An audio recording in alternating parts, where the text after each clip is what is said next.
नमस्कार.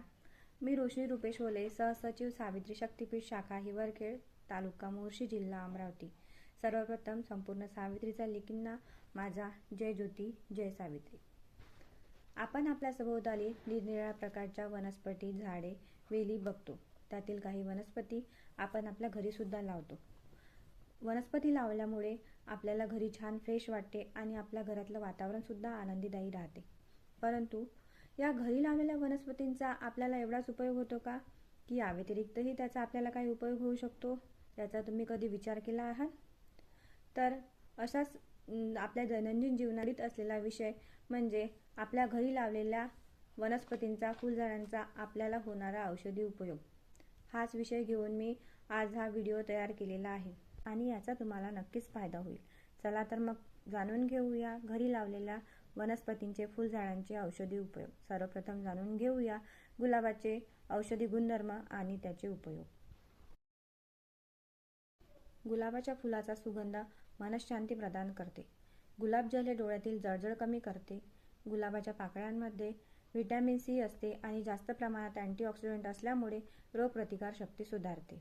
उन्हाळ्यात गुलकंद खाल्ल्याने शरीर थंड राहते आणि पचनशक्ती सुद्धा सुधारते.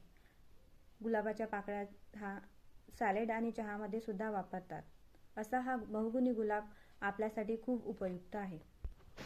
यानंतर बघूया दुसरी औषधी वनस्पती म्हणजे सदाफुली. भारतीय वैदिकात सदाफुलीला फार महत्त्वाचे मानले जाते. सदाफुलीचा काढा हा खूप कडू असतो, त्यामुळे मधुमेहावर तो अत्यंत उपयुक्त आहे. तसेच सदाफुलीच्या पानाचा लेप खाजेवर किंवा जखमेवर लावल्यास लवकर आराम होतो. सदाफुलीमध्ये विंका अल्कलॉइड नावाचे घटक असतात. ते काही प्रकारच्या कर्करोगाच्या म्हणजेच कॅन्सरच्या पेशी कमी करतात. सदाफुलीचा काढा हा पोटदुखी, अजीर्ण, अपचन झाल्यास वापरला जातो. अशी ही बहुगुणी सदाफुली सहज उपलब्ध होऊ शकते. यानंतर बघूया औषधी वनस्पती पारिजात. पारिजातकाचा सुगंध मनाला शांती देते, चांगली झोप येण्यास मदत करते. याचे पान आणि फूल नारळाच्या तेलात उकळून लावल्यास सांधेदुखी किंवा डोकेदुखीचा त्रास कमी होतो. पारिजातकाचा काढा मलेरिया किंवा व्हायरल यासारख्या तापावर वापरला जातो व तसेच फुफ्फुसाची कार्यक्षमता वाढण्यास मदत करते. यानंतर जाणून घेऊया मोगरा. मोगरा ही वनस्पती केसाच्या आरोग्यासाठी खूप महत्त्वाची आणि फायदेशीर अशी वनस्पती आहे. मोगऱ्याच्या पानाचा रस काढून केसाच्या मुळाशी लावल्यास केस गळणे थांबते. डोक्यात कोंडा होणे यासारख्या समस्या सुद्धा दूर होतात.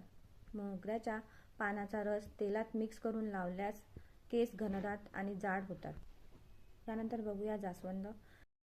जास्वंदाचे फूल हे केसाच्या आरोग्यासाठी खूप फायदेशीर आहे. त्याच्या पाकळ्या तेलात शिजवून लावल्यास केस गळणे थांबते व केस काळे राहतात. लहान मुले खेळताना त्यांना जखमा होतात, त्यावर जास्वंदाच्या पानाचा लेप लावल्यास त्या लवकर बऱ्या होतात. जास्वंदाच्या फुलाचा रस हा शरीरातील कोलेस्ट्रॉल कमी करतो.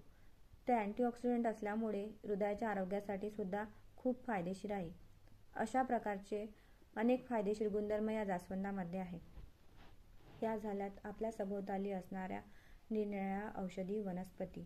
याचा तुम्ही आपल्या दैनंदिन जीवनात वापर केल्यास त्याचा तुम्हाला नक्कीच फायदा होईल आणि कमी प्रमाणात का होईना तुम्ही केमिकल विरहित आरोग्य जगू शकाल.